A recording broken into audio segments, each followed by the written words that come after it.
Good morning. I'm Lora Cohen-Vogel. I'm a faculty member in the School of Education, and I had the pleasure also of serving as the Associate Director and Co-Principal Investigator of the National Center for Scaling Up Effective Schools, a project that was awarded a $13 million grant for the U.S. Department of Education and uses a continuous improvement process. And I also had a lot of fun recently, too, because I was featured in a PBS documentary on continuous improvement that was just shown in late April. And so I think I was asked to sort of set the stage today for just what is this thing we're calling improvement science. So today we're going to talk about how to improve systems at scale.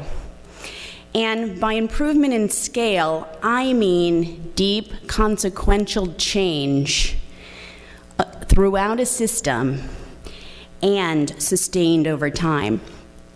For the most part, as most of you in the room know, our traditional models of research and evaluation are falling short in terms of replicating positive outcomes in new and expanded settings.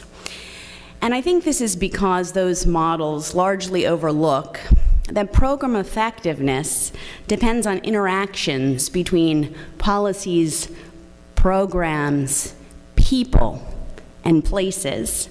In short, the local context in which the improvement work is being conducted.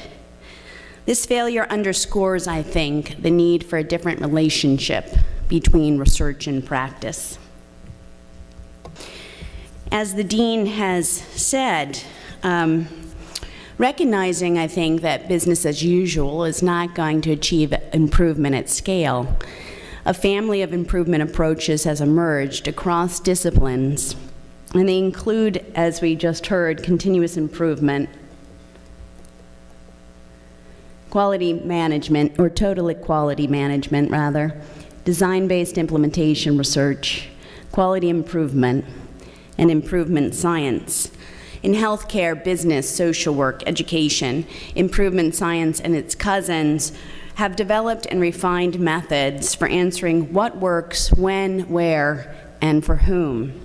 They do so by merging the power of research that has a strong basis for causal inference with systems thinking, design principles, innovation prototyping, and iterative testing to improve organizational decision-making and ultimately outcomes.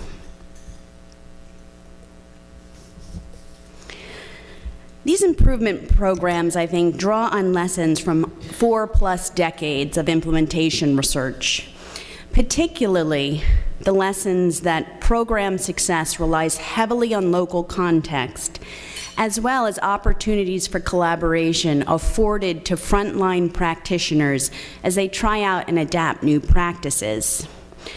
Over time, and as people have used them, these approaches have broadened, and today I think they share 4 key features: a commitment to direct research at problems of practice, attention not only to the successes and failures of the designed innovation, but also to building human capacity for improvement in the long term, an emphasis on rapid tests of change, and long-term collaborative partnerships between researchers and practitioners.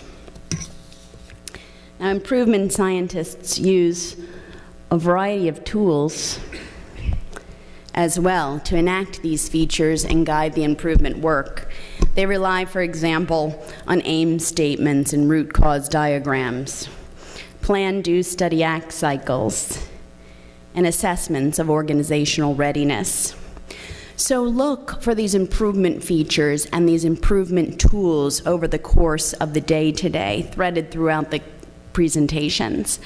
Consider similarities and differences in the ways they're used, and think about how you might use them to build your own capacity for making change at scale.